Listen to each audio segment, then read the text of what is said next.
வணக்கம். திருக்குறளை எழுதியவர் திருவள்ளுவர்.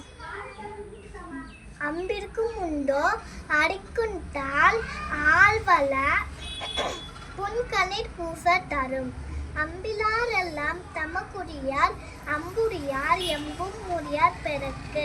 வேண்டுதல் வேண்டாமை எல்லா நாடு சேர்ந்தார்க்கு யாரும் இருமே என்றார். மலர் மிசை இயக்கினார் மாநாடு சேர்ந்தார் இளவசை நீண்டு வாழ்வர். இருள் சேர் இருவனும் சேரா இடையவன் பொருள் சேர் புகழ் பொடுதல் மாட்டு. அகழ்வலை தாங்கும் நில பொலை தம்மை இகழ்வாள் பொறுத்தல் தலை. செய்யாமல் செய்து உடுவிக்கை வயகமும் வானகமும் ஆற்றாள்து.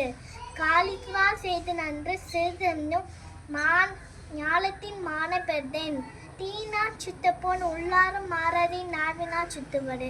பிறவர் பெருங்கலில் நீண்டுவர் நிறாதார் எருவனாரை சேராதார். வையத்துள் வாழ்வாங்கு வாழ்பவன் வானுரியும் தெய்வத்துள் வைக்கப்பெறும். எப்பொருள் யாயார்வாய் எப்பினும் அப்பொருள் நேர்பொருள் காண்க அறிவு. செல்வத்துள் செல்வம் செடி செல்வம் அச்செல்வம் செலுத்தும் நெல்லம் தலை. இன்னா செய்தாரை ஒருத்தார் அவனாலே நன்மை செய்து மிரல். என்னென்ன ஏனை அழுத்தி இன்ன இவ்விரண்டும் கண்ணந்தும் வாழும் இருக்கு. நன்றி.